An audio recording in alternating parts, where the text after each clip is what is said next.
C'est une petite somme, mais dans ce temps-là, ça représentait beaucoup pour un investisseur qui commençait. Son logement était à 600 combien? 620. 620. Et l'appartement dans lequel il a acheté son quatreplex et qu'il voulait occuper était 100 $ de plus. Ouais. Donc, il a réfléchi, il s'est dit, est-ce que je vais perdre 100 $ par mois, fois 12, fois plusieurs années, pour pouvoir l'habiter? Donc, vous avez choisi dans ce temps-là l'investissement et non le confort pour pouvoir continuer à gravir dans votre cheminement en immobilier. C'est ça.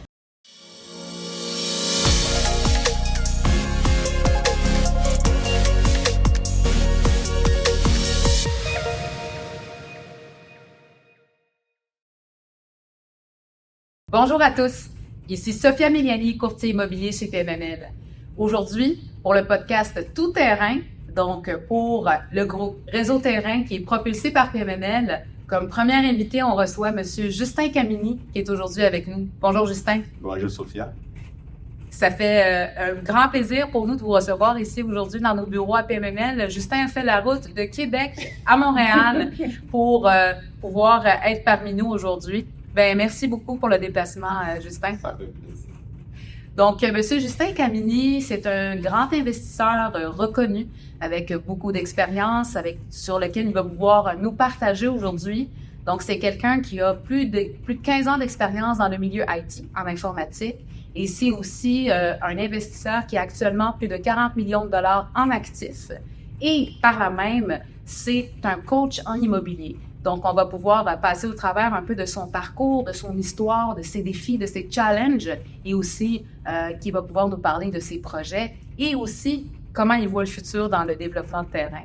Donc, Justin, merci d'être là avec nous aujourd'hui. On va pouvoir partager avec nos internautes aujourd'hui un petit peu de ton histoire, ton parcours et tout ça. Mais tout d'abord, j'aimerais ça que tu prennes un petit moment de te présenter, nous raconter un peu qui est Justin Camini. Je ne sais pas par où commencer, ça va être peut-être long. Mais tout notre temps. Je suis né au Cameroun, il y a de ça plusieurs années. Et j'ai étudié dans le monde de la mathématique jusqu'en licence, jusqu'à maîtrise. Puis j'ai été ingénieur certifié. J'ai travaillé 2 ans. Et un jour, j'ai décidé d'aller à l'étranger, hors de l'Afrique. Je suis allé faire un master en statistique décisionnelle en Belgique, l'Université catholique. Et je suis descendu à Montréal, au Canada, en évidence, plus facilement pour ma famille. Et j'ai eu mon premier boulot 3 mois après, à Montréal. Quand immigrant m'a dit, il faut retourner aux études. J'ai dit non. J'ai déjà beaucoup fréquenté et j'ai décidé d'aller chercher le boulot. J'ai pris mon CV, je me suis connu dans la ville de Montréal et c'est comme ça que j'ai eu mon premier boulot. Quelques mois après, j'ai eu un autre poste à Québec. Quand j'arrive à Québec, j'ai dit, ce petit village, je vais rester ici. Et c'est comme ça fait je commence dans mon boulot comme informaticien dans la ville de Québec.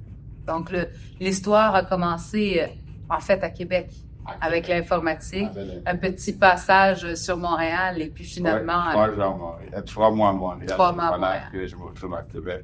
Je commence dans mon premier boulot d'informaticien à Québec et pendant ce temps, mon école aux études en Salvador. Mais là, j'étais fatigué de $10 à plus de $50 000 de salaire. Mais c'est quand même un succès, 3 mois après. Oui, 3 mois après. C'est un succès. Ça, oui, à l'époque du programme de régionalisation du ministre Charles. Donc, on essaie de prendre les immigrants de la grande ville pour les amener dans les régions, afin de leur faciliter d'avoir le support. On fait l'outil, mais c'est également, oui. Oui. Et commencer à travailler comme informaticien, je me suis dit, si demain matin j'ai tout mon emploi, comment je vais nourrir cette petite famille? Oui. Parce que ça avait marché de 6 mois. Et moi, quand on avait un seul revenu, donc, je commençais à regarder qu'est-ce que je pourrais faire pour avoir un revenu supplémentaire. Et je dirais que l'entrepreneuriat, c'est quelque chose. Je dirais que chez nous, je suis le seul qui est bien. Donc, j'ai commencé à réfléchir qu'est-ce que je pourrais faire pour avoir une deuxième revenu. J'ai fait de la consultation comme deuxième boulot en informatique, en statistique. Et là, l'immobilier, j'ai commencé à dire, bon, il faut que je regarde comment je peux faire de l'immobilier parce que mon papa fait de l'immobilier, donc il m'a inspiré là-dessus. Et j'ai suivi dans ces chantiers, j'étais aussi dans les chantiers depuis le bas âge, et comme ça. Et en fait ça, j'ai commencé donc à lire sur l'immobilier en Amérique du Nord. En Corée, c'était l'ABC University de Québec, et j'ai commencé à lire, à comprendre un peu comment ça fonctionne, essayer de mettre en pratique, bâtir mon équipe. Et autour de moi, personne ne comprenait ce que je faisais. C'est sûr. Quand on commence comme ça, on se dit toujours, des fois, quand on a un but qui est quelque chose de nouveau dans lequel on s'embarque, les autres ne le comprennent pas nécessairement. Puis c'est un petit peu l'histoire de beaucoup de développeurs qui ont commencé avec une histoire un peu comme la vôtre, qui se spécialisent dans quelque chose. Là, on parle d'immobilier en général, mais il y en a qui commencent à faire uniquement un seul type d'actif, qui est comme nous autres, on parle dans notre podcast, le terrain. Moi, j'aimerais savoir, dans votre parcours, quand vous avez décidé justement à vous lancer dans tout ça et que personne ne comprenait autour de vous qu'est-ce que vous étiez en train de faire, c'était quoi votre premier achat? C'était quoi le premier risque que vous avez pris pour pouvoir vous lancer en immobilier? C'est quoi la première chose que vous avez acheté dans ce temps-là? La première chose, j'ai acheté un quadruplex. Un quadruplex. Et quand j'ai acheté ce quadruplex, c'était dans une démarche de dire, je vais m'acheter quelque chose, je vais habiter et je vais mettre l'offre en location, ça va m'aider à payer mon hypothèque.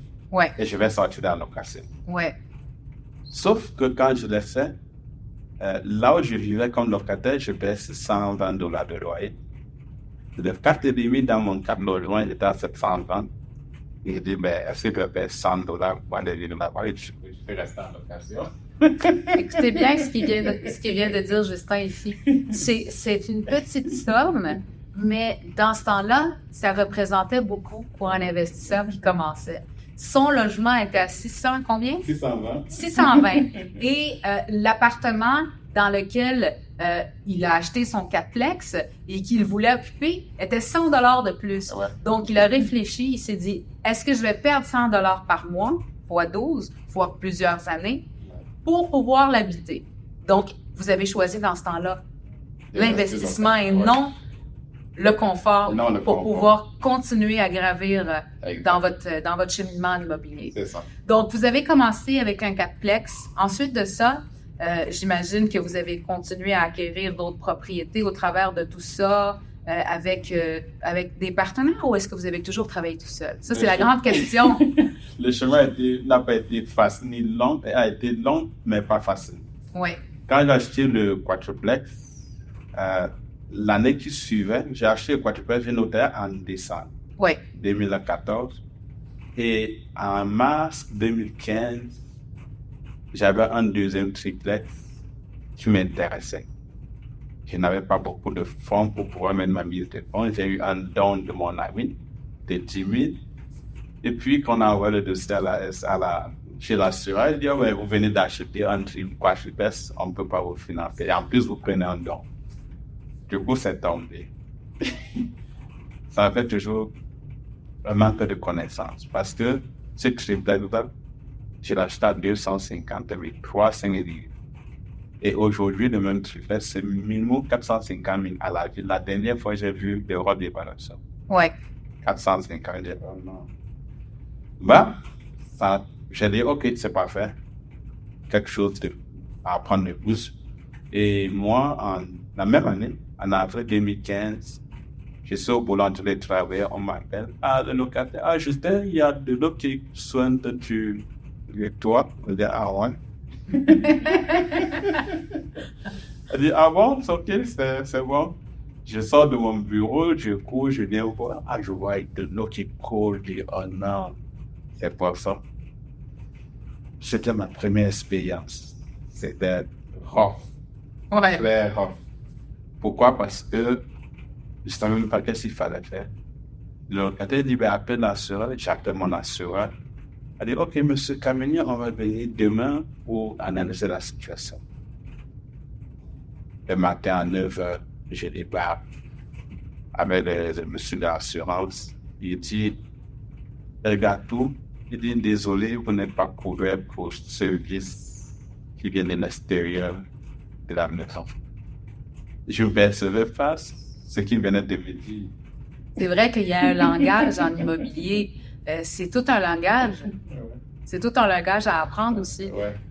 Donc, ensuite de ça, l'histoire est partie un peu de là. Vous avez commencé à apprendre, comme on dit, sur le temps. Ouais. Vous avez appris avec les situations qui vous arrivaient. C'était vos situations qui vous ont formé en quelque part. Oui, j'avais la connaissance d'ivresse Ouais, et j'avais pas la connaissance du terrain. ouais, J'avais pas eu l'esprit de dire je vais aller me former ouais, avec le monde de ce milieu-là. ouais. Donc voilà, je me retrouve avec un dégât d'eau du toit. Pas de financement pour le faire. Mon cash que j'avais pour faire ma deuxième transaction a été mon premier cash pour pouvoir faire les travaux. J'appelle l'entrepreneur général qui avait fait des travaux. Il dit, moi, je fais mes tapas déclassés dans le toit. Des neiges. Je dis, ah, donc on doit déneiger le toit. Donc, c'est... ça, c'est bon, ça. Ah, puis, j'avance, je ne vais pas très trop dessus, j'avance. L'eau était là comme ça, puis le locataire me dit, mais Justin, il faut changer le plancher de sous-sol. Je dis, bon, je me fais plaisir à mon locataire. Après trop de discussions, je dis, bon, je vais faire plaisir, on va changer. J'envoie le doigt, je vois bien de l'eau sur le plancher. Alors, le toit vient d'être fait, le plancher, il faut aussi faire. Pas de couverture d'assurance. Je me lance dans une quête. Il faut que je poursuive l'entrepreneur général. Il faut que je poursuive le constructeur, le vendeur. J'envoie ma petite mise en demeure. Je me trompe d'adresse avant moyen. Ça revient me retrouver. C'est un ami qui dit, ben, prends un avocat. Je dis, OK. Je raconte l'avocat, je parle de toutes mes émotions. La facture a dû monter. Je sors de là, je n'avais pas encore reçu ma première facture. Quand j'ai reçu la première facture, c'est bon. 2 minutes, 1 minute 50, 3 minutes, 4 minutes, 5 000 $.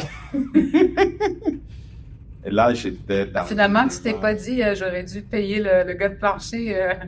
Ben, J'aurais dû vider mon sac au gars de plancher. On a fait ça après 2 ans de stress.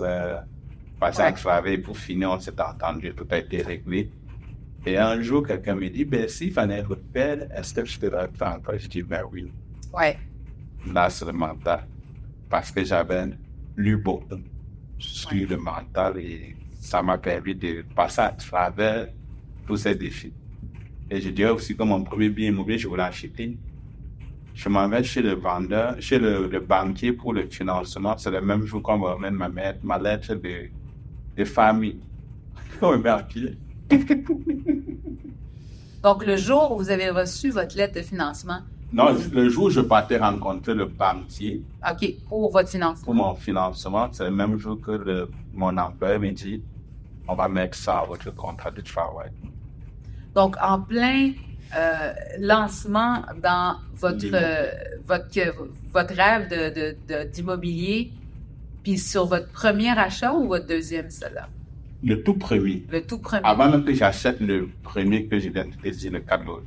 Très bien. Donc, votre tout premier, en même temps que vous étiez parti pour rencontrer votre banque pour le financement, Exact. vous étiez en même temps congédié par votre employeur. Congédié par mon employeur.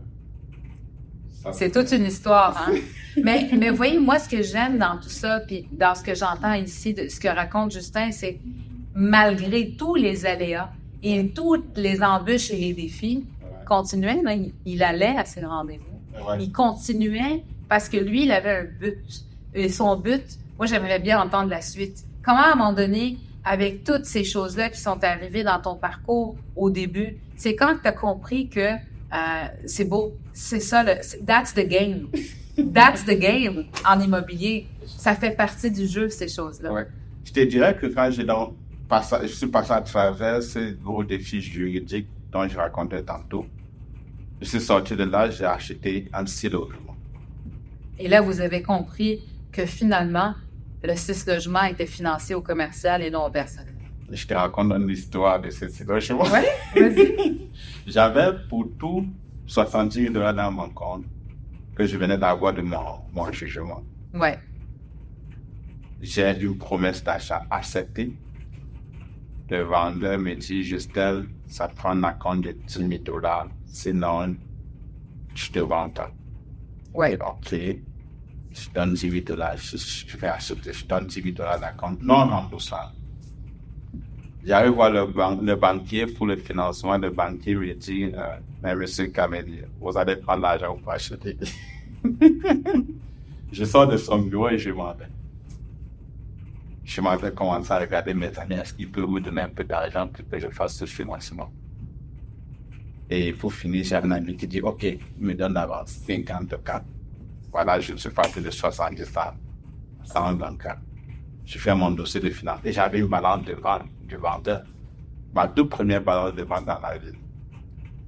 Je sors de là, puis on envoie la SHL. Le dossier ne fonctionne pas à la SHL. Là, il faut 25%. J'appelle monsieur le vendeur, je dis, là, il faut 25%. Et j'ai déjà 10 000 $ que j'ai misé, que je vais acheter. J'ai fait l'inspection, j'ai fait l'évaluation, donc ça fait 12 000 $. Je vois 12 000 $ qui s'envolent. Je dis, non, là, il faut retrouver ça. Et 12 000 $ pour mettre en contexte les gens, en quelle année? En 2018.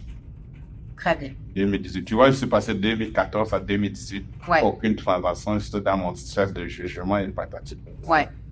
Et voilà que dans ma deuxième transaction, tu voyais 12 000 $ qui étaient en train de partir dans le vent. ouais. Et ce 12 000 $ représentait beaucoup. Ah bien, ça représentait beaucoup. Et c'est lui qui t'a permis de dire, moi, je perds pas ça. Je ne perds pas ce deal. Je trouve une solution et je tombe en mode solution. Qu'est-ce que vous avez fait, Justin?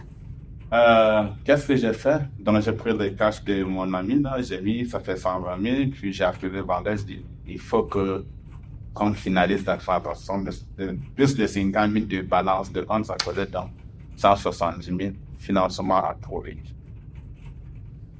Quand le financement approuvé, le vendeur n'était pas convaincu que je devais aller vraiment, parce que quand il prenait le 10 000, c'était pour, si ce mec, il est capable de m'acheter ça. Et là, quand j'arrive pour la signature de l'offre d'achat, je débarque avec ma vieille voiture, puis lui, il avait une Genesis. Je dis, oh my goodness, je m'en vais parler de 600 000 $ de transaction. Et donc, du coup, la transaction a été complétée. Il m'a dit, Justin, félicitations. Il n'y aura jamais imaginé que tu pourrais faire la transaction. J'aime beaucoup ce que tu dis ici, parce que c'est vrai qu'il ne faut pas juger les gens par ni leur habit, ni leur matériel, ni leur véhicule, ni rien du tout. Puis moi, je pourrais vous dire que j'ai vu des clients sur lesquels je m'attendais peut-être pas qu'ils n'achètent pas ou quoi que ce soit, mais c'est souvent ceux qui m'ont le plus impressionné qui ont finalement fait les acquisitions. Et ceux sur lesquels on croit pouvoir faire une transaction parce qu'ils ont soit plusieurs actifs ou plusieurs liquidités. Tu sais, on sait qu'ils viennent de refinancer un immeuble ou qu'ils viennent de refinancer un projet. Ben, ça veut rien dire tout ça. Parce que vous savez quelque chose en quelque part, les gens qui commencent de rien et les gens qui n'ont pas nécessairement beaucoup d'argent quand ils commencent, ben, c'est les gens qui ont le plus de motivation. C'est les gens qui ont de l'ardeur, ils ont du mordant, ils veulent avancer.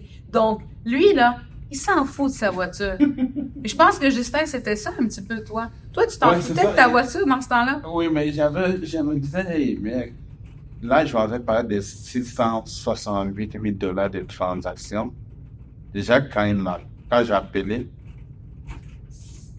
je ne sais vraiment pas là, pour parler de ça jusqu'à demain. Parce que, comment ça se passe que je fais cette transaction?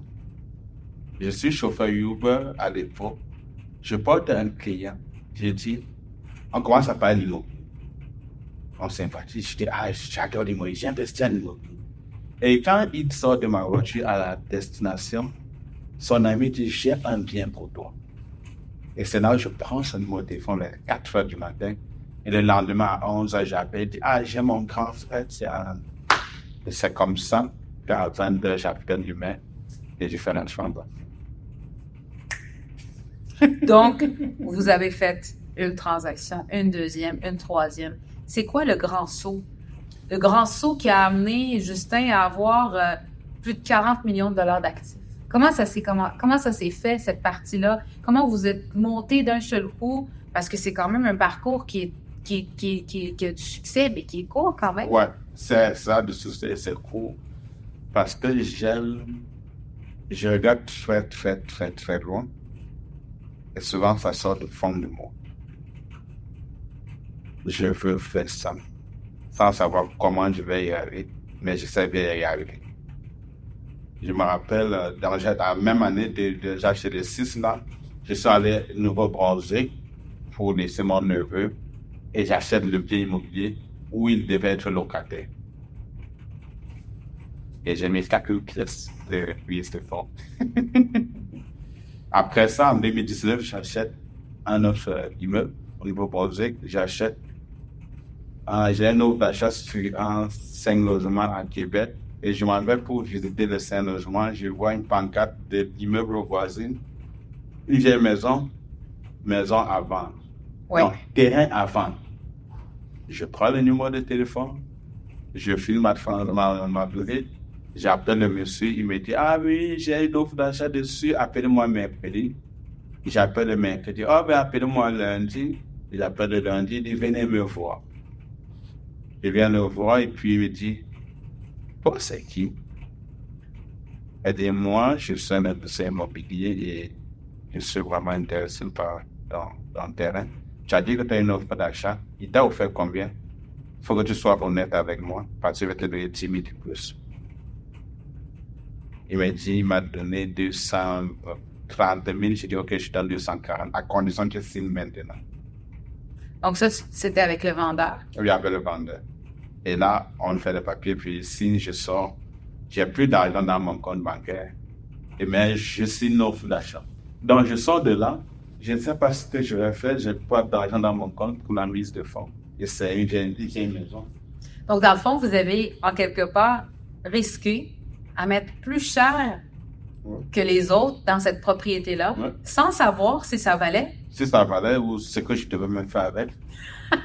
J'aime ça. Donc, c'est vous, là, Justin, dans toutes vos acquisitions, c'est émotionnel. Il y a l'émotion, beaucoup d'émotions. Beaucoup d'émotions. Mais j'ai ce qu'on appelle en mathématiques, comme j'ai un sixième sens. Je fais des calculs, mais il y a un sixième sens qui me dit, vas-y. Il y a une petite voix qui vous parle alors. C'est ça. Mais vous savez une chose, quand on est passionné et quand on est déterminé, on a tous une petite voix quelque part qui nous parle, puis qui va nous conseiller. Puis là, j'entends votre histoire, Justin, puis je vois qu'à chaque fois, c'est de l'émotion qui vous pousse. Ouais. C'est de l'adrénaline qui se crée à chaque transaction. Fait que vous avez aimé une propriété. Vous avez offert plus que les autres offraient uniquement parce que vous la vouliez. Oui, vas-y. Ensuite? Et puis, donc là, j'ai pas d'argent et je viens juste de compléter mon cours chez ImmoFacile sur l'immobilier. Je vais sur le groupe. OK, j'ai une offre d'achat acceptée et j'ai 2 offres d'achat acceptées parce qu'il y a l'offre d'achat acceptée sur la maison voisine. De ça, je veux des partenaires. Parfait. Il y a une personne qui lève son doigt. Je vais être partenaire. Une deuxième personne, je vais être partenaire. OK. Et là, maintenant, je commençais à voir. J'étais dans un zonage Airbnb. J'étais en face de l'hôpital Jésus à Québec. Ouais. J'avais le futur chambre qui devait passer. J'ai utilisé ça comme pitch pour pitcher à tout. Oui, pour propulser le produit, en fait. Exact. Et du coup, ils ont 2 embarqué. Et quand ils ont embarqué, ils ont allé visiter le premier des 5 logements. Ils sont sortis là, ils disent, oublie ça. J'ai dit, OK. Ils n'ont même pas pu visiter la vieille maison parce qu'on ne pouvait pas visiter. C'est un acheteur compulsif. Il souffrait du diogène. Tu avais la salle de son garage jusqu'au 3e étage. Et on s'est dit, OK, bon, on arrête tout là. Un jour, j'ai une des 2 partenaires qui dit, hey, il y a un terrain, tu as un peu de terrain ici, c'est 70 000 la porte. Et là, on se saute, on remplit le tri et puis on dit, OK, on va continuer. Là, maintenant, il faut vider la maison. On a pris good job, 4 voyages, on a dépensé 4000 pièces. Il n'a même pas vidé juste le garage. Puis on a dit, arrête, nous on va faire. Ça nous a pris 1 mois pour vider toute la maison et tout le délai. C'était un terrain de 8 pieds carrés. Là, je commençais à voir, OK, là, on peut faire avec le voisin 16 logements. Je commençais à voir, on peut faire du Airbnb et on peut mettre commercial en bas. Et donc, j'avais des idées de fou comme ça. Et pour finir, on a laissé tomber le 5 logements. On a fait de 8 logements. Oh, première transaction en développement immobilier. Voilà quand je me retrouve en développement immobilier. Donc, c'est parti de quelques transactions en multilogement. Oui. Et ces transactions-là vous ont permis de prendre un petit peu d'expérience avec les locataires, avec les défis de l'immobilier, tout ça. Et d'un seul coup, vous tombez sur votre première transaction de développement immobilier. Vous vous mettez en partenariat avec des gens. Exact. Et d'où l'importance surtout d'être accompagné, de s'entourer. Ah ouais. Donc, Justin, vous venez de le dire, vous êtes parti vous former auprès des gens qui travaillent dans ce milieu. Et vous savez, moi, j'ai une collègue ici à PMML qui nous dit toujours une chose, qui nous dit « Côtoyez ceux que vous voulez devenir. » Et côtoyez des gens qui peuvent vous apprendre quelque chose. Et ça, c'est important, surtout dans le développement immobilier. Parce que le développement immobilier ou l'immobilier en tant que tel, c'est toute une école. C'est toute une école. Je veux pas aller trop loin puis rentrer dans un mot où est-ce que je vais dire c'est une science, mais à quelque part, oui, parce que c'est une science qui englobe tellement de spécialités immobilières. Donc, entourez-vous des gens qui sont dans le milieu de l'immobilier. Vous allez en apprendre à tous les jours. Vous allez apprendre de chaque personne. Et chaque personne a un conseil à vous remettre, qu'elle soit en multilogement, qu'elle soit en industriel, qu'elle soit en commercial, qu'elle soit en développement de terrain, qu'importe, vous allez pouvoir ramasser une information, une chose qui va vous permettre de commencer à vous propulser. Le but aujourd'hui de la rencontre avec Justin, non seulement c'est d'entendre son histoire, comment il a commencé, qu'est-ce qui l'a amené à aimer le développement terrain. Et là, on vient d'entendre un petit peu son histoire sur le développement terrain. En fait, Justin, il n'était pas nécessairement à la recherche de faire du développement terrain. Justin était à la recherche de bâtir un parc immobilier. Donc, vous êtes tombé sur cette transaction-là par l'opportunité de pouvoir y construire plusieurs unités.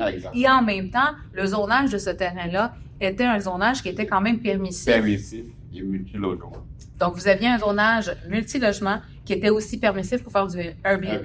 Donc, c'est quand même un zonage qui est super parce que quand on entend un zonage Airbnb plus multilogement, ça veut dire qu'on a la possibilité de louer ces logements-là annuellement, mais on a aussi la possibilité de louer ces logements-là mensuellement ou journellement avec Airbnb. Donc, imaginez-vous, c'est un terrain que vous venez de dire de 8000 pieds carrés.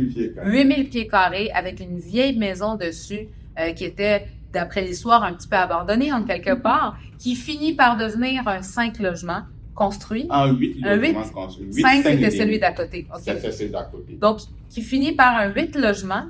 Et ce 8 logements-là devient une construction neuve sur un terrain de 8000 pieds carrés avec un zonage permissif pour Airbnb et multilogement. Donc, comment ça s'est passé la concrétisation du projet? Est-ce que vous avez réalisé que vous venez de commencer à faire du développement là, quand vous avez terminé ce projet-là? Juste une petite parenthèse, parce que la vieille maison, le vieux 5 logements qui était à côté, qu'on a laissé tomber, l'année d'après, ayant fait de succès sur le 8 logements, on veut acheter le voisin, non? De 5 logements. On était prêt à lui offrir 600 000. Pourtant, on avait notre achat à 450 000. On était prêt à lui offrir 600 000. Il n'a pas accepté. Pourquoi? Je ne sais pas. Il y a des questions auxquelles on n'a pas de réponse. Je ne sais pas. Et voilà qu'il a vendu ce terrain-là avec Toronto. Ils sont venus, ils ont démoli. et ils ont listé à 1,2 million. Alors moi, je sais peut-être pas la réponse de votre transaction, Justin, mais ce que je peux dire un petit peu à nos internautes, c'est que des fois, on va voir des ventes qui se font à un certain prix sur le registre foncier. Par exemple, cette vente-là, 450, Justin voulait lui offrir 600, il refuse. La vente s'est faite à 450. Des fois, ce qu'on ne sait pas, c'est qu'il y a des arrangements qui se font on the side. Des arrangements qui se font sur le côté. Quels sont les arrangements? On peut jamais le savoir, mais je peux donner un exemple. Quelqu'un qui dit, bon, t'as combien d'immeubles? J'en ai 3. Je te donne 450 000 sur celui-là, mais sur celui-là, je te donne 1,2 million. Donc, il y a peut-être 2 ventes qui se font en même temps et on ne sait pas comment l'entente s'est faite entre les parties. Il y a des ententes qui se font sous seing privé. Puis ça, c'est quelque chose qui est très courant dans le milieu du terrain. Ouais. Très courant dans le milieu du terrain. Donc, il a refusé votre 600 000, Ouais. il a pris le 450 000. Non, et... permets-moi. Oui? J'avais une offre d'achat à 450 000. Oui. Mes associés, on a dit, ah ben ça sera bullshit, on va laisser tomber. Oui. Quelqu'un a acheté donc. OK, je comprends. Puis, 1 an plus tard, on est revenu, on va acheter, parce qu'on venait de réussir le projet. Le projet. On lui a offert 600 000, il a refusé. Le nouveau acheteur a refusé 600 000 qu'on lui a offert. OK, Donc, le nouvel acheteur. Oui, il venait de faire 150 000 $ de profit, mais il a refusé. Oui.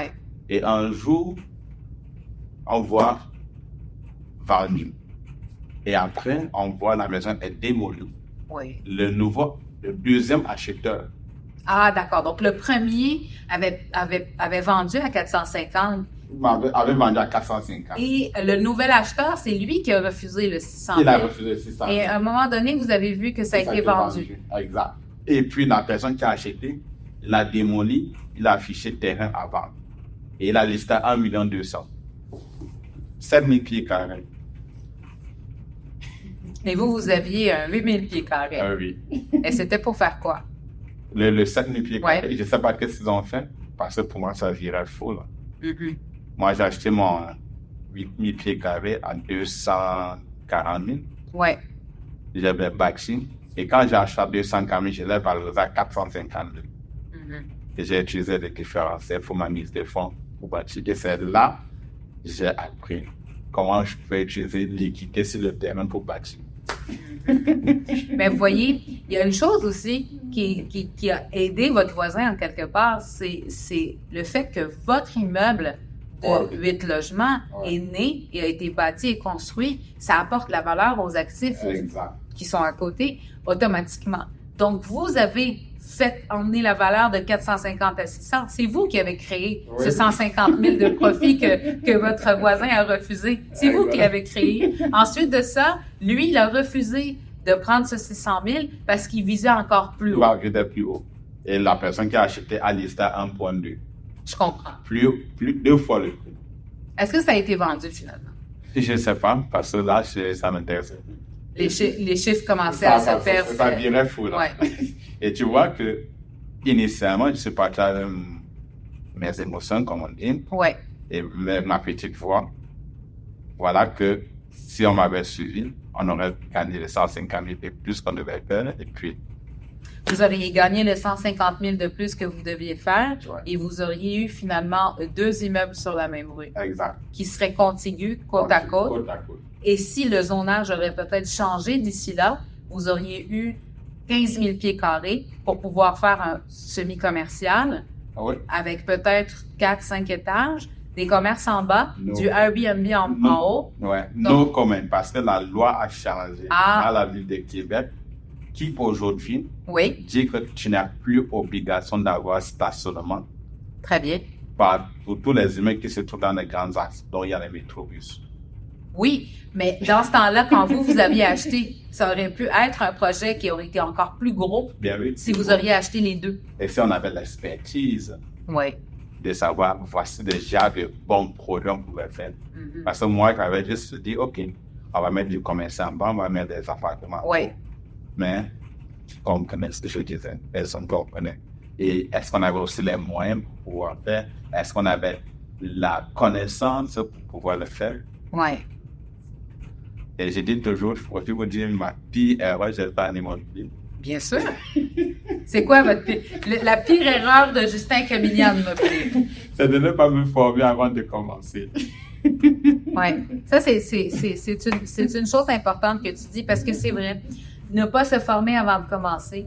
Parce que c'est sûr et certain que quand on se lance dans un marché comme celui-là, c'est quand même des grosses sommes d'argent qu'on investit.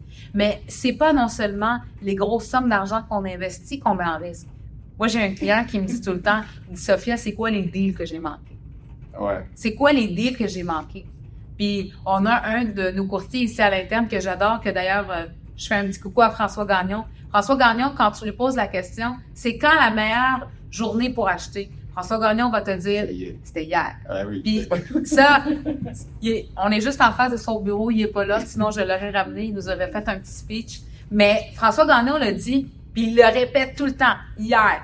Pourquoi? Parce que non seulement on investit beaucoup d'argent, si on n'est pas formé, on risque cet argent-là, mais en même temps, on risque des occasions.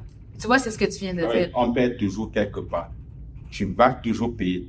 Soit tu vas payer la formation ou payer un consultant, soit tu vas payer des erreurs. Donc, Exactement. tu payes quelque part. Tu payes quelque part. Donc, t'es mieux de payer une formation, de prendre du knowledge et de propulser ce knowledge-là et de l'agrandir au fur et à mesure. On apprend à tout moment dans une vie. Il y a personne qui sait tout. Moi, j'ai été sur les bancs de l'université pendant plus de 7 ans et j'apprends encore aujourd'hui. J'apprends encore aujourd'hui et à tous les jours de tout le monde. Parce qu'il n'y a aucune personne qui est capable de dire « moi, je connais tout ». Puis vous savez, le marché de l'immobilier, surtout le développement, c'est un marché qui est continuellement changeant. C'est un marché qui est continuellement en mouvement. Donc, quelqu'un qui veut rentrer dans l'immobilier de développement de terrain, c'est tellement important que si quelqu'un le fasse, puisse être capable de sortir de sa zone de confort. Pourquoi? Parce que c'est un milieu où est-ce qu'on va tout le temps être en apprentissage puis en continuel changement. Dans le développement de terrain, moi, j'espère ce que j'aimerais entendre un petit peu de ton expérience. C'est quoi le plus gros projet aujourd'hui que tu peux être fier en développement de terrain? Parle-nous de ton plus grand projet. Tous mes projets ont été toujours des défis. Des défis, oui. Il y a aucune transaction facile. Aucune. Ni la plus petite, ni la plus grande. Ni la plus petite, Parce ni la qu'à plus chaque fois qu'on monte, c'est un autre niveau. C'est comme une échelle, hein? Ouais. À chaque fois qu'on fait une transaction, c'est toujours aller plus rough que la précédente. C'est toujours comme ça. Même pour un courtier, by the way. Même pour un courtier. C'est toujours plus rough. Plus on grandit dans nos transactions, plus on a de la difficulté et plus on apprend. On ressort grandi d'une transaction. Ouais. Qu'on soit investisseur, qu'on soit développeur, qu'on soit premier acheteur, qu'on soit propriétaire occupant, qu'on soit courtier, c'est tout le temps de plus en plus de difficultés. Et plus les difficultés sont vaincues, plus on a de la force, on monte, on se propulse. Ouais, oui. Alors, Justin, parle-nous un peu de ton plus grand projet à ce jour. Oui, mon plus gros projet, ce jour, il a commencé en 2021. Quand j'ai fini mon projet de 8 logements, mon 8 logements, je l'ai fait simultanément avec ma maison familiale. Mm-hmm. Puis, mon courtier me dit, ben Justin, il y a 500 logements, il y a un terrain pour 500 logements. Je dis, OK, envoie-moi. Puis, je prends dans le projet, je regarde le terrain. Aucune expérience en dehors de mon 8 logements. J'embarque dessus, je fais une offre d'achat. Puis, je tire aussi la formation de Jeff. Puis, il dit, OK, fais une offre d'achat, je fais une offre d'achat. On amène le projet jusqu'à financement du terrain. Offre d'achat, c'était balance de prix de vente de 600 000. On appelle ça quoi encore?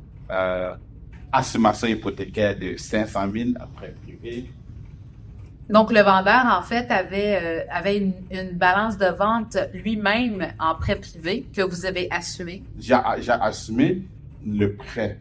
Le prêt qu'il avait. OK, donc lui, il avait un prêt privé que vous avez assumé et lui, en retour, vous a aussi fait une balance de vente. Une balance de vente. Et vous êtes allé chercher un financement pour la différence. Très bien. Et financement de 600 000, je n'ai rien dans mon compte bancaire. Mais il faut que je trouve 600 000. Et mon coach me dit, si tu trouves 600 000 juste, tu n'as plus rien à apporter. sois sûr que ton projet est réglé. Là, je prends mon téléphone, j'appelle tous les amis autour de moi et il y a un projet, il faut mettre 600 000. Je prends l'argent, je peux passer par là. Ils n'arrivent pas comme partenaire. L'offre d'achat acceptée, puis on s'en va notarier. Chaîne-toi tranquille que le matin, de marque de notarier, à 24 heures, un groupe de partenaires décide de se désister. À 24 heures du notaire, après que toutes les conditions soient levées. Soit levées. Toutes les conditions sont levées. J'ai déjà viré presque 500 000 chez le notaire. 530 000 chez le notaire. Des associés, des partenaires. Oui. D'autres ont refusé d'embarquer à 24 heures. Je me lève le matin, je passe le téléphone à tout mon entourage, il faut 70 000. Et là, je parviens à rassembler 70 000, on va notarier. Et là, maintenant, on vient de notarier parfait. Et je commence à travailler avec l'architecte, le coach qui m'accompagne dans le projet JET, évidemment. On avance. Premier jet de projet, 8 bâtiments de variation, 8 logements, 12 logements, 16 logements. On va à la ville? Non, ça ne passe pas. Deuxième volet de terrain, deuxième phase. On va bâtir 2 grosses tours qui vont loin de 12, 13 étages. On va à la ville? Non, ça ne marche pas. Troisième jet de projet de bâtiments, on s'en va faire 1, 2, 3, 4, 5 bâtiments. Toujours sur le même lot. C'est un lot de 12 000 pieds, 120 000 pieds carrés. On va à la ville? Non, il y a des choses à corriger. Là, je viens de changer 4 architectes que je tente, c'est un dernier architecte, c'est que je travaille aujourd'hui. J'apporte tout ce que j'avais. Elle prend ça et met dans la poubelle. Et elle veut dessiner. Elle me donne 3 phases de projet, 1, 2, 3. Là, on était passé de 200 quelque chose à 400 logements. Wow! Ceux qui m'accompagnaient décident donc, il y a plein de prises de ça, tu me retrouves, je vois que je suis en disprébable dans la construction. J'ai dit à l'architecte, est-ce que tu me trouves bien un disprébable en construction? Elle est dans le compte. Ça touche. Donc, en fait, ici, dans ce que j'entends dans cette histoire-là, le plus important à retenir dans tout ça, c'est que Justin s'embarque dans un projet avec un terrain pour peut-être bâtir à peu près 500 portes et il l'achète sans même se soucier de comment il va le bâtir et comment ça se fait.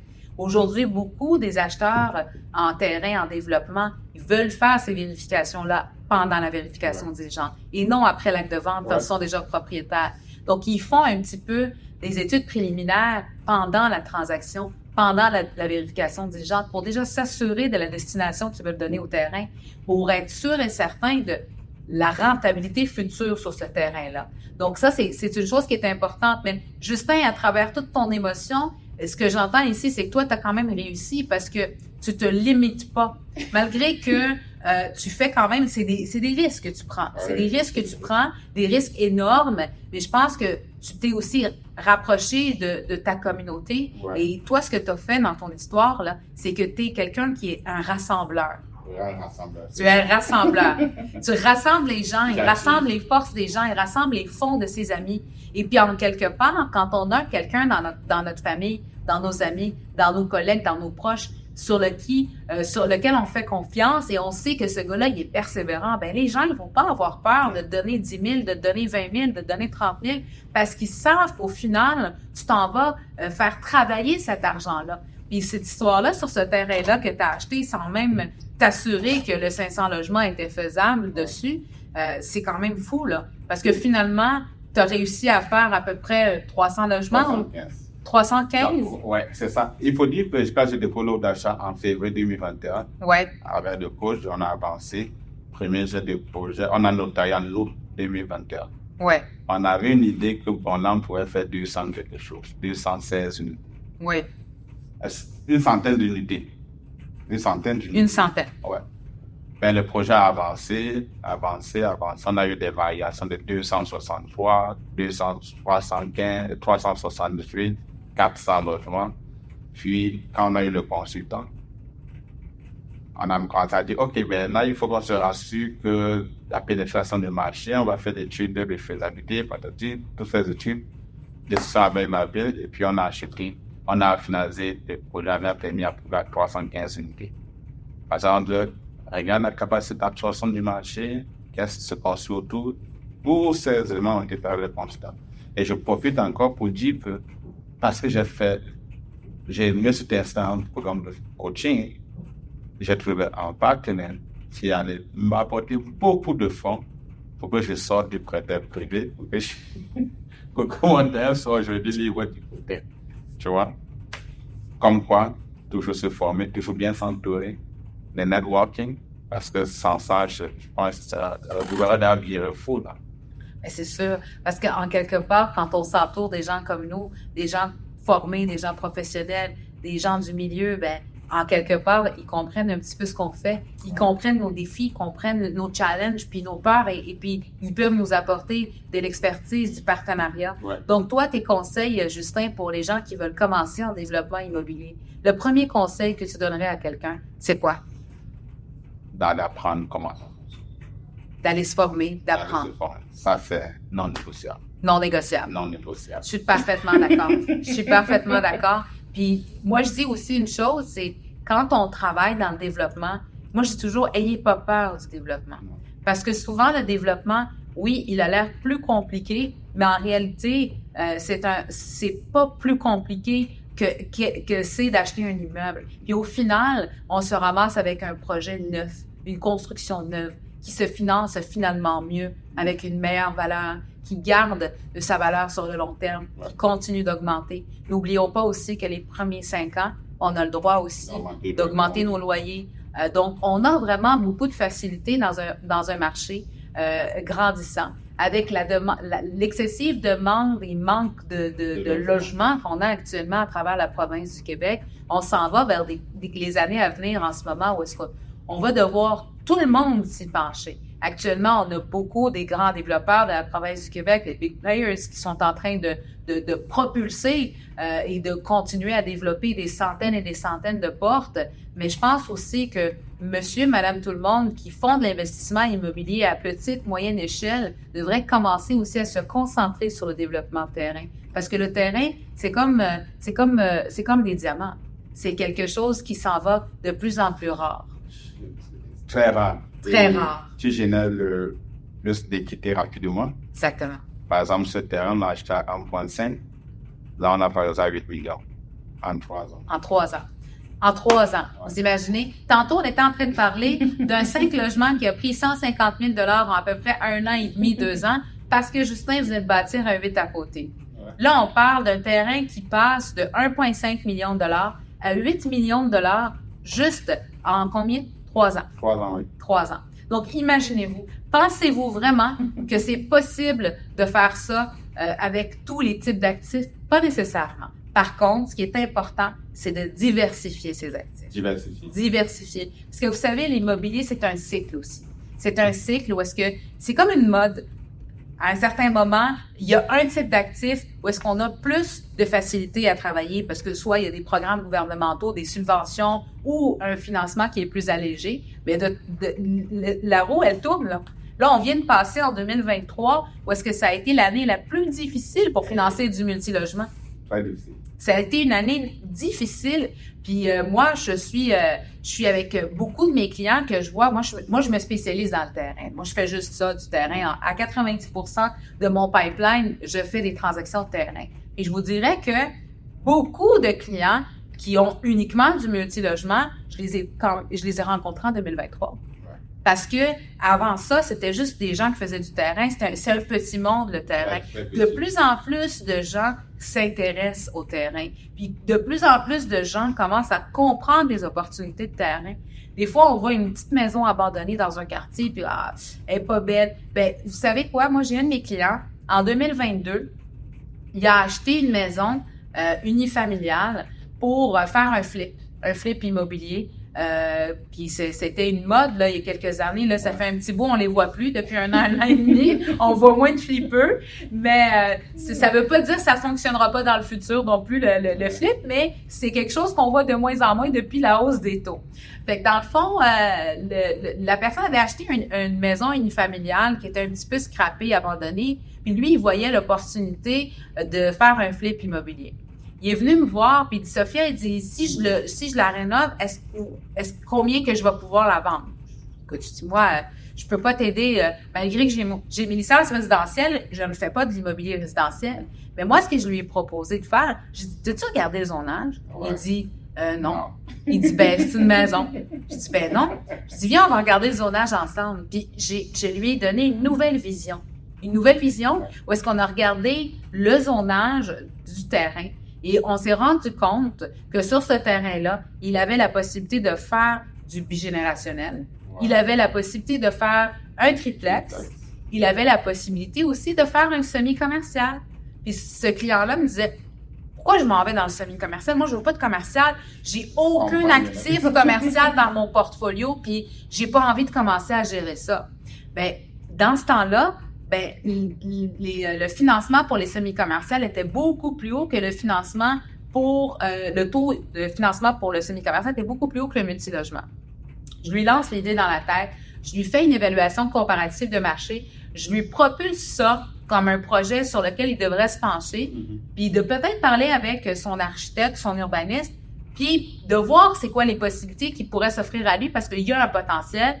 Il y a un prix qui va être beaucoup plus haut que faire un flip de maison. 6 mois passent, la hausse des taux arrive.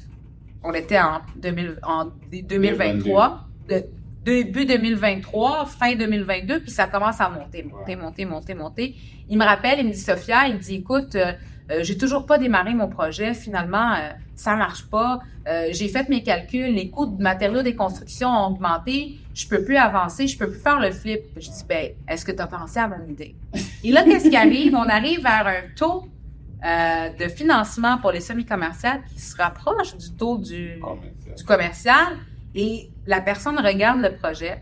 Et finalement, vous savez ce qu'il a fait? Non. Il est allé chercher un partenaire. Ils ont construit le semi-commercial et l'ont gardé. Puis, je sais qu'il est super content aujourd'hui parce qu'il est parti d'une idée de faire un flip d'une maison parce qu'il faisait juste ça, des flips de maison. Mais souvent, quand vous achetez une propriété, même si vous faites une acquisition multi-logement ou une acquisition commerciale, pensez à regarder le zonage, pensez à demain, pensez à cette propriété-là aujourd'hui. Peut-être qu'elle est cash flow positive. Dans 5 ans, dans 10 ans, qu'est-ce que je peux faire avec? Au moment de la revente de cette propriété-là, quelles sont mes options? Quels sont les potentiels de la propriété? Puis c'est ça, le terrain. C'est le potentiel. C'est le futur de la propriété. Il y a des propriétés qui sont pas optimisées aussi. Il faut oublier de regarder juste les revenus, puis le TGA, le MRP, le MRN, combien de fois les revenus, la propriété. Regardez le zonage de chaque propriété que vous achetez. Parce que peut-être qu'aujourd'hui, cette propriété-là, elle a un 12 logements qui vous intéresse, où est-ce que les revenus sont bons, la situation géographique est parfaite pour vous, puis vous regardez, il y a une grosse cour en arrière, il y a 4 stationnements. Qu'est-ce qui se passe là? On regarde le zonage, on voit que le zonage est permissif, on peut peut-être ajouter plus d'unités. Moi, j'ai un de mes clients qui récemment a fait une transformation comme ça à Saint-Jérôme. Ouais. Il a acheté un 5 logements. Et ce 5 logements-là avait un très gros terrain sur le côté. Ben, qu'est-ce qu'il a fait? Il a bâti un autre immeuble qu'il a collé. L'immeuble aujourd'hui, c'est un 13 unités. Voilà. C'est ce que je fais présentement. J'appelle ça la densification. Oui. Mon 6 logements que j'ai acheté en 2018, oui. J'avais un terrain en arrière. Je suis en train de faire un 6 logements collé, ça devient 12. Exactement. Mon 4 logements que j'ai acheté en 2020, plein Covid, oui. Je suis en train de convertir en 12 logements. Oui. Et un autre 4 logements que j'ai acheté en 2020 aussi, je convertis en 8 logements. Donc, j'ai pris mon parc, tout ce que j'avais, je l'ai densifié au maximum. Exactement. Et je dis toujours aussi aux gens, aujourd'hui, on n'achète plus juste un bien immobilier. On réalise un projet immobilier. Exactement. J'ai un de mes étudiants, on a acheté une vieille maison, on a structuré. Oui. Un chez 205 logements. Oui. On a acheté un garage. on a fait un petit logement. On a acheté un fast-food. On a démoli un petit logement. Un triplex aussi. Oui. On démoli, on fait 12 logements. Donc, plus tu vas apporter la création, plus tu vas être riche. Exactement. Et c'est ça la beauté du développement immobilier. Tu te tiens, tu dis, OK, qu'est-ce que je peux faire ici? Et tu as une course par rapport à ce que tu achètes un terrain. Exactement. Exactement. C'est vrai, c'est ça le terrain, en fait, c'est la créativité. Ouais. C'est qu'est-ce qu'on peut faire dessus. Puis, il faut toujours se dire aussi, cet immeuble-là, aujourd'hui, si je l'optimise, c'est quoi ma rentabilité? Il y a des fois, il y a des clients qui voient un immeuble et disent « Ouais, Sophia, cet immeuble-là, il est trop cher. » Non. Il n'est pas trop cher. Parce que si tu regardes cet immeuble-là dans 5 ans, 6 ans, puis tu regardes son potentiel, dans 2-3 ans, tu vas aller chercher une optimisation de ton produit, tu l'optimises, tu agrandis cet immeuble-là, tu passes d'un 5, comme un 6, comme tu dis, à un 12 sur le produit que tu as acheté. Quand tu as acheté ton 6, tu as acheté un 6. 668 000. 668 000. Elle est valorisée à 3,2. 3,2. Très bien. Tu l'as acheté 668 000. Écoutez bien, celle-là, elle est importante. 6 logements. Tu l'as acheté 668 000. Ton coût de construction pour ton 6 logements additionnels, 1,9. Ouais. Donc, 1,9 plus 668 000. C'est ça. Puis maintenant, valorisé à 3,2 Oui. millions. Oui. En combien de temps? Ça fait 6 ans. 6 ans. Vous voyez? Faites le calcul. Et regardez le potentiel qu'il est allé chercher. Ouais. Ça, c'est des choses que moi, je trouve extraordinaires parce qu'un investisseur qui va think out of the box va être capable de pouvoir augmenter son parc immobilier à une rapidité incroyable. Aujourd'hui, de plus en plus, le financement devient difficile. La liquidité pour les investisseurs devient de plus en plus rare. Et ce qui est intéressant dans le terrain et dans le redéveloppement et dans la densification, bien, en fait, c'est le pouvoir de pouvoir aller chercher de la rentabilité rapide. C'est ça. Et l'autre, le 4 logements, j'ai acheté à 315 000. Oui. J'ai le converti en 12 logements. Oui. Qui va être aux alentours de 3 millions aussi. Et sinon, le principal avec le futur travail, je ne sais pas quand ça va venir, là, mais les jours, ça va venir. Mais ça va venir. C'est pas quand, mais ça va venir. Les jours, ça va venir. Ce jour-là, ça va valoir encore beaucoup plus cher. C'est ça. Et j'ai une estimation de coût de construction entre 1,5. Donc, 1,5 plus 315 000, ça fait presque 1,9 là. Pour une valeur de ça à 3 millions. Donc, juste parce que tu as dit, qu'est-ce que je peux faire ici? Ça va créer beaucoup de valeur. Oui. Ouais. Ben, c'est excellent tout ça. Puis moi, ce que j'aimerais savoir un petit peu, Justin, aussi, comment tu vois le marché du terrain dans les années qui s'en viennent? Le marché du terrain, il va falloir, on a parlé tantôt de redéveloppement, densification de ce que nous avons, ou alors on va devoir faire ce qu'on appelle l'étalement urbain, chercher des terrains qui sont à quelques kilomètres de la ville pour commencer à développer. Pour ceux qui sont dans le résidentiel, je suis encore dans le résidentiel.